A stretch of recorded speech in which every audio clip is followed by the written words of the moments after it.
ايه ازيكم يا اصحابي؟ عاملين ايه؟ النهارده جايالكم بقصه جميله جدا، وهي الاسود الطماعه.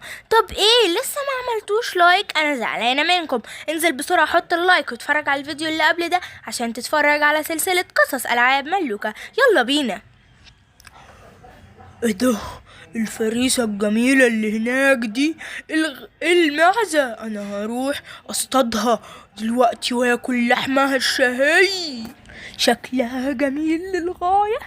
شايفك اللي لسه منزلتش عملت اللايك والاشتراك، انزل مستني ايه؟ وبعد ما تخلص الفيديو ده اتفرج على كل قصص العاب ملوكة وصدقني مش هتندم. يلا بينا نهجم على الفريسة. اديني خلصت الشغل بتاعي، اما اقعد اكل بقى. انها لذيذة جدا. اهم حاجة مفيش اي اسد ولا نمر ولا ذئب حتى يطلع عليا عشان ما يخلصش اللحمة بتاعتي. ياه شبعت قوي. اديني رحت عند البيت بتاعي، انا هركن اللحمة بتاعتي هنا واخش بقى عشان اريح لي شوية. كمل الفيديو للاخر عشان تعرف ايه اللي حصل، وكمان تستمتع بجمال الفيديو. اما اخش انام. بما ان بقى الاسد نايم، انا هسرق اللحمة بتاعته. واوعوا يا اصحابي تقولوله في الكومنتات. بصوا انا عايز الكومنتات كلها تبقى برافو يا نمر، شاطر يا نمر، النمر النمر النمر النمر النمر النمر. يلا هوي انا برقص، انا اما اجري بقى قبل ما الاسد يطلع ويذبحني لما يعرف ان انا اخدت اللحمة بتاعته. ايه ده؟ مين اللي سرق اللحمة بتاعتي؟ انا هعرف اعمل فيه ايه كويس بس الاقيه. بس لو بتحبوني يا اصحابي ساعدوني وقولولي مين اللي عمل كده في الكومنتات، وكمان حطوا لايك عشان اعرف مين اللي عمل كده.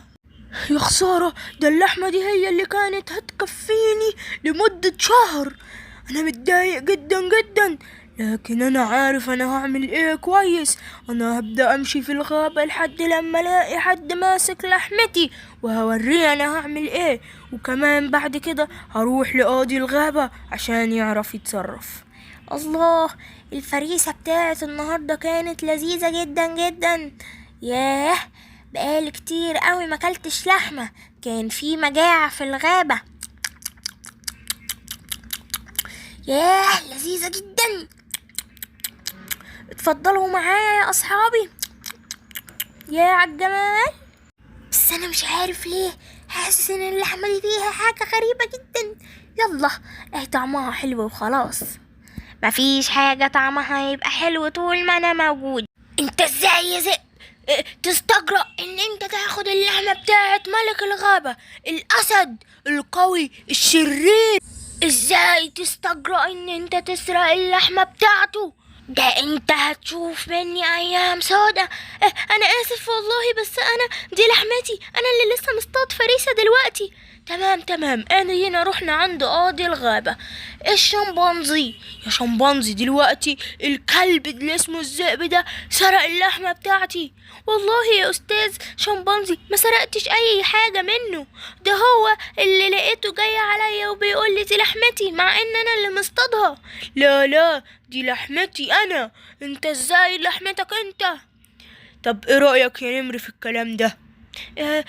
مش عارف والله، مش عارف. يا نمر ما تلفش وتدور عليا، انا حاسس ان انت اللي خدت لحمة الاسد وان انتوا ظالمين الذئب.